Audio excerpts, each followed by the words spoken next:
Welcome everyone, I'm Eric Triplett, and today is episode 1 of Ask the Pond Digger.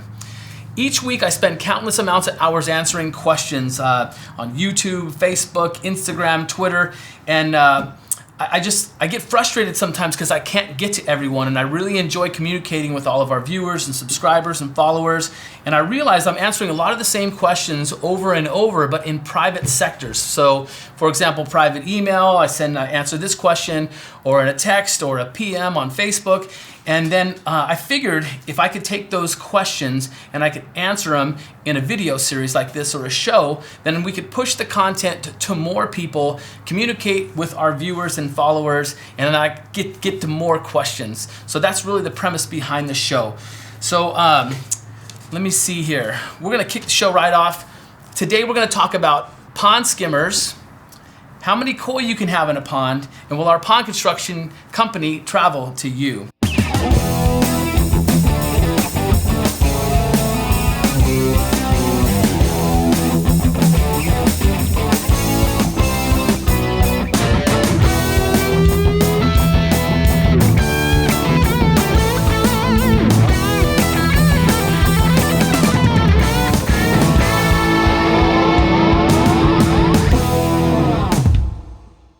So the question I get about pond skimmers, sometimes I get a question like, hey, do I really need a pond skimmer on the pond? I'm trying to save some money. Can I do it without?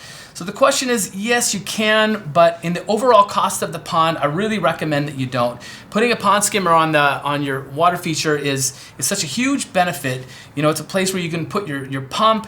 It's easy to service. You don't have to have it in the bottom of the pond.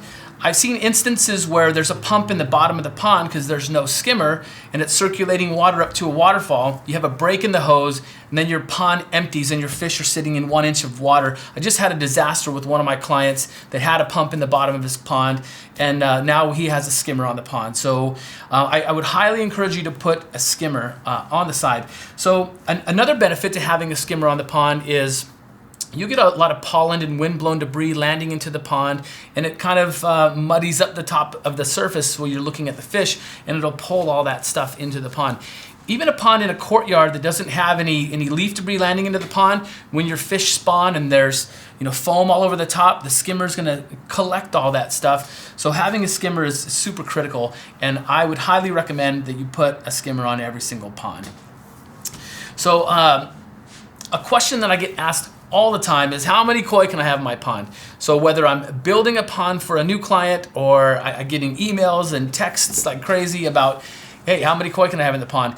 And this is a tricky question because it really is dependent on the filtration that you have on your pond. And if you have, say, a water garden ecosystem style pond, or if you have a more advanced water feature with bottom drains and aeration and moving bed filter technology, all those factors are going to weigh into how many koi you can have in the pond. I know that's not exactly the answer that you want.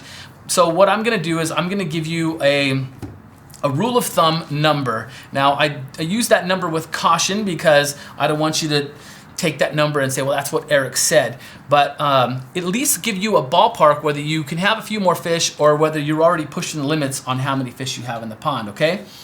I'm going to tell you that if you have routine care and maintenance on your water feature, that you could probably get away with 1 koi for every 250 gallons of water.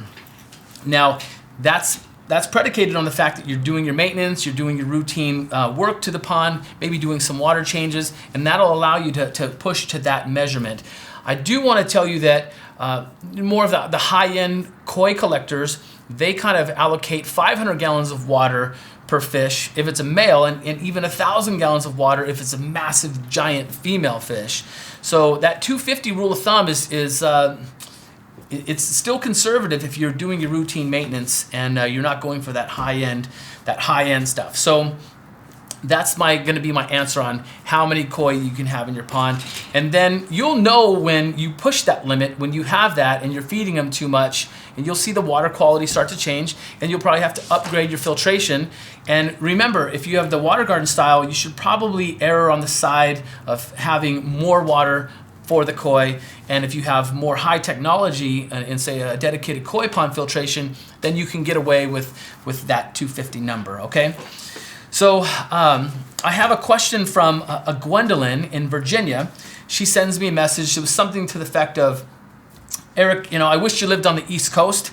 And gosh, I wish I don't, because it's about 80 degrees outside right now in Southern California here in January. And I don't want to be on the East Coast, but I do want to help you.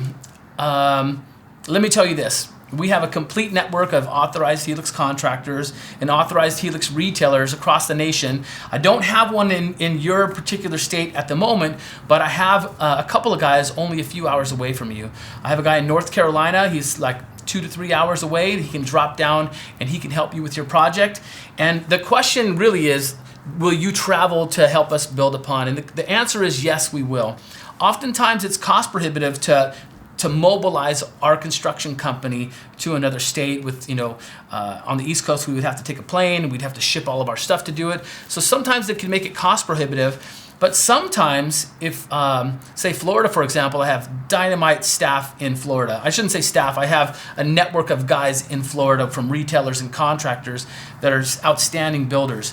Now, I would probably want to interface with those guys and work with their team. I could potentially come out to Florida, you just mobilize me, and then we work with the team that we have out there, or I just connect you with the team altogether and let them handle it because they're dynamite at what they do.